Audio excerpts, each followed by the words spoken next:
กองบุญตั้งกองบุญวันอังคารเฮ็ดบุญยังเขียนแล้วบ่พ่อออกเขียนแล้วบ่โอเคฮะเขียนชื่อบ่คุณน้อยบ่ได้ใส่ซื้อคุณน้อยหลังบ่โอ้ต้องใส่ชื่อเจ้าภาพบ่แม่ออกใส่ชื่อเจ้าภาพกับชื่อเป็นทานหาลูกกับแม่เฮ็ด2อันเด้อกองเดียวโอเคก็แม่เขียนชื่อเจ้าภาพแล้วก็เขียนถามคุณน้อยว่าโอเคได้สิเป็นหยังเขียนชื่อเจ้าภาพแล้วก็เขียนชื่อผู้ที่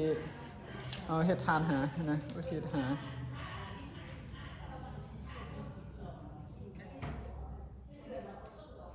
ส่วนกันมาก็ลูกแม่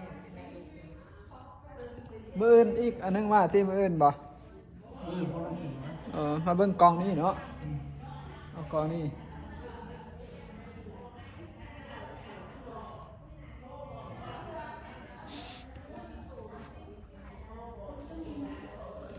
เขียนติดไว้เดี๋ยวว่างๆเดี๋ยวมาพิมพ์ให้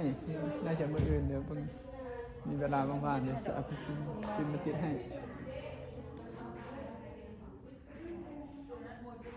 ติดเงินไปบ้านก็เฮ็ดบุญมาอเมริกาก็เฮ็ดบุญ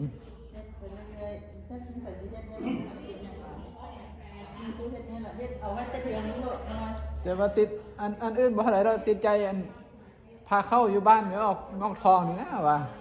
เลี้ยวไปเบิ่งว่ามีแต่ไก่มีแต่หมูอ่ะว้าโถได้ทั้งหมูแล้ว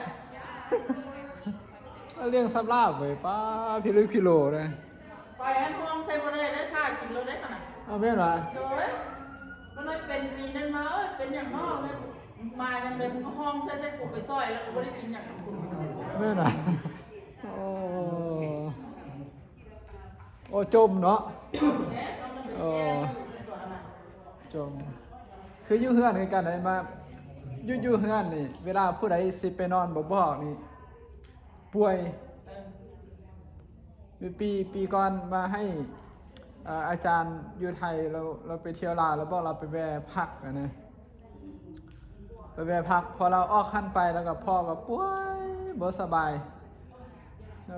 เอาไปมาแล้วก็พระราชทูตบอกคนห้องอยู่บ้านเขานะฮะ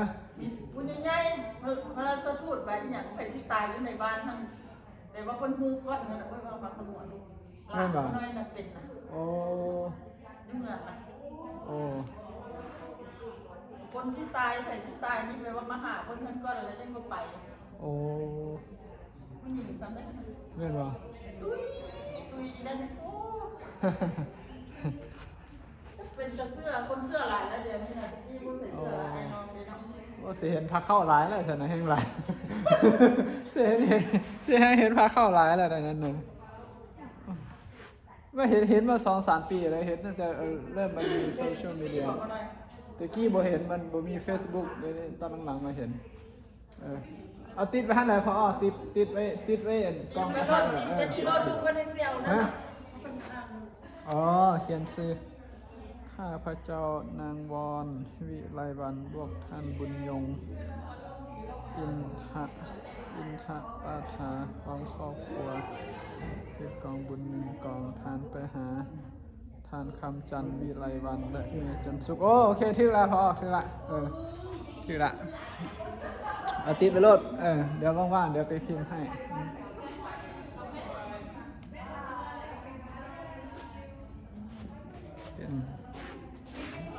วันอังคารเฮ็ดตักบ้าน